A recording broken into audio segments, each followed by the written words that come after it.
Hello and welcome to this Astranti video on cost classification. This is one of many videos that we are going to be releasing over the upcoming months. We're going to be releasing videos to do with the case study, ones to do with objective tests, one to do with specific topics, and also ones to do with motivation and exam technique and videos like that. And if you want to see more of these videos, then please like and subscribe at the bottom of the screen and visit the website www.astranti.com for more advice and some free samples of the products that we produce here at Astranti.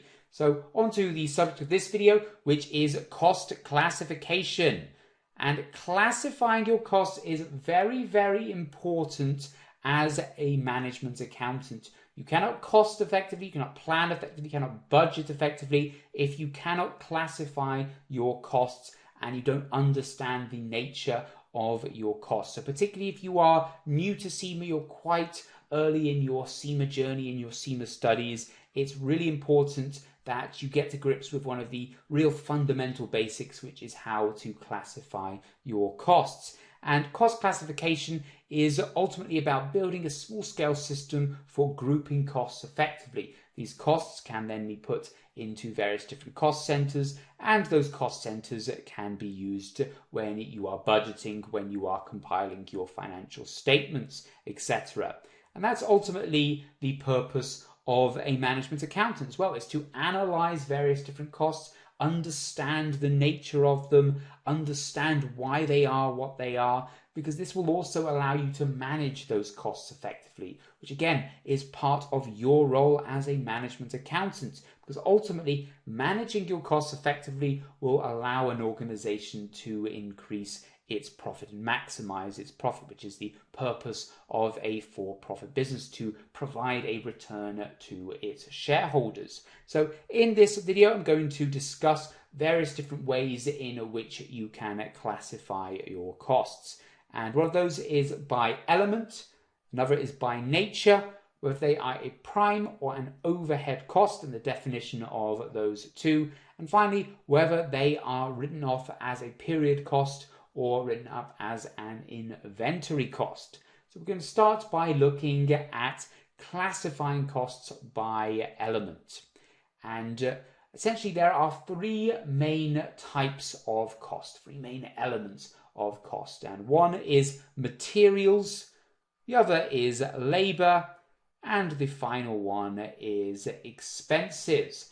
And so let's discuss each of these. We're going to use the example of a company that produces pies, so a shop that produces various different types of pies. And when we're looking at the materials for a pie shop, it would be all the physical materials that are used in production, the actual ingredients that go into the production of each individual product. So this would be things like the egg, the flour, and the butter. For labor, it would be anything to do with employment-related costs. And yes, obviously the most obvious one is wages, but it could also be additional things such as pensions and bonuses relating to staff that work within the pie shop. And finally, we have expenses, and expenses are external overheads. So these are costs that are accumulated within the shop, but they are not specific, they are not directly linked to the production, not directly linked to each individual pie that is being produced. So this would be things like the rent on the premises, the bills for the water, the electricity, insurance as well for the particular shop, so that if it's damaged in a fire, etc., then we do not lose all our money. Those are the three main elements. You can ultimately split any cost down into one of those three categories. Once you have identified the element, you need to define the cost by nature. And the question that you need to ask yourself when you are identifying and classifying a cost by nature is this cost directly related to sales? Now, I know earlier when we were looking at elements, there was a hint about whether it was direct or indirect, but we go even further in this particular section. And when you categorize cost by nature and you ask yourself this question about whether it's directly related to sales, you can break costs down into two categories. You have direct costs, and these are directly related to each unit of production. So these costs will be affected with every single additional unit you produce, and you can wholly attribute all these costs to each individual unit. The opposite of this is indirect costs. These are costs that are not directly related to each unit, but nevertheless they are important, they are necessary for the business to function. So let's return to our pie shop example now and bring back our three elements. So materials, labor, and expenses. And now we need to identify the direct costs within materials and the indirect costs within materials, the direct and indirect costs within labor and expenses, and so on. So let's have a look at these costs. So direct materials for a pie shop would be things like the egg and flour used in the pies, which we discussed in the elements section. But an indirect material could be the spare parts used for maintaining the oven, maintaining the mixer, and all the things that are used for directly producing the pies. For labor, the direct labor will be the wages of the production staff, the wages of the people who are actually producing the pies, whereas the wages of the admin staff that keep the shop running, that keep the business afloat, but do not actually work in production itself, would be an indirect cost, because they're still necessary for the business to operate. And finally, expenses. An expense would be purchasing pie baking dishes that perhaps can be reused several times. It's directly involved in production, but you do not have to purchase a separate set of materials every single time you are doing it. So therefore it is an expense, whereas an indirect expense would be the rent on the office or the electricity, the water, the various different bills. And once you have defined a cost by its element and also by its nature, you can now group and categorize it, whether it is a prime cost or an overhead.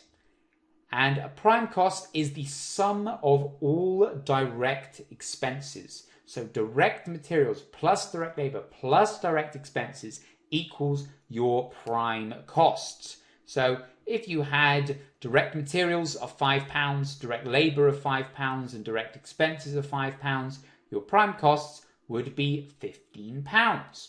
And then your overheads are calculated by taking the total of all your indirect costs, grouping all your indirect costs, your indirect materials, your indirect labor, your indirect expenses. So if we had indirect materials of £1, indirect labor of £2, and indirect expenses of £3, then our total overheads would be £6.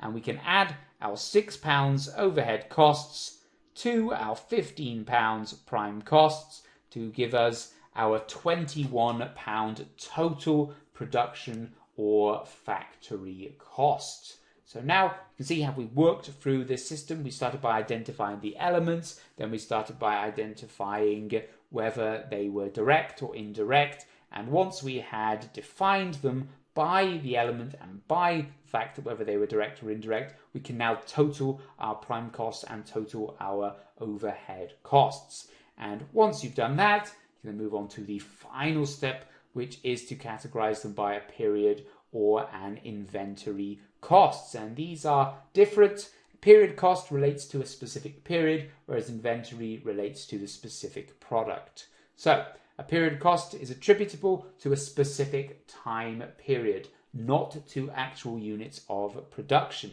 not to a finished product, whereas inventory costs are related to the particular product or service that is being made or sold. You group all your different costs that are relevant to the product or service and categorize those as inventory costs, whereas a period cost would just be a particular accounting period. So it could be a month, or it could be a week, or it could be a quarter or a year, whatever it may be. And an example of a period cost would be administration expenses, or research expenditure, or advertising expenses, things that are not directly applicable to each individual product. They just occur over a period of time. Whereas inventory costs would be your direct material, your direct labor, and your other production expenses. And the main difference here is how they are treated, how they are accounted for and recorded in your balance sheet and your statement of profit and loss. So a period cost is an expense on the income statement. The entire period cost, the sum of all your period costs, is an expense on your income statement, and it's written off of your profit in the period it has incurred. Whereas inventory cost is an asset on your balance sheet. All the goods that you have completed, not yet sold, are stored in your balance sheet or your statement of financial position as a current asset, and they are written in there at their current value, which will be the value of all the costs that have gone into producing it. And this continues until they are sold. And when they are sold, the inventory goes down by the value of the product that has been sold, and it is added to the cost of goods section on the income statement. So that brings us to the end of this very quick assessment of cost classification. Hope you now have a good idea of how we can break down and analyze and classify costs.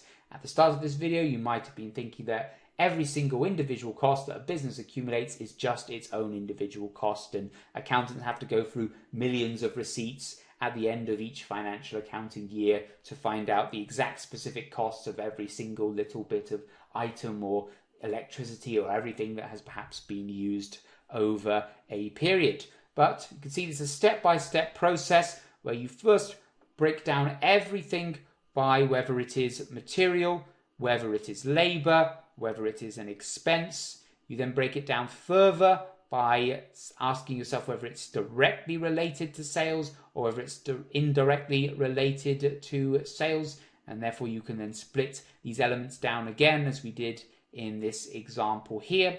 Once you have done that, you can calculate your total prime costs, which is the sum of all your costs that have now been broken down by both nature and element, and your overhead costs, which are your indirect costs that have also been broken down by element.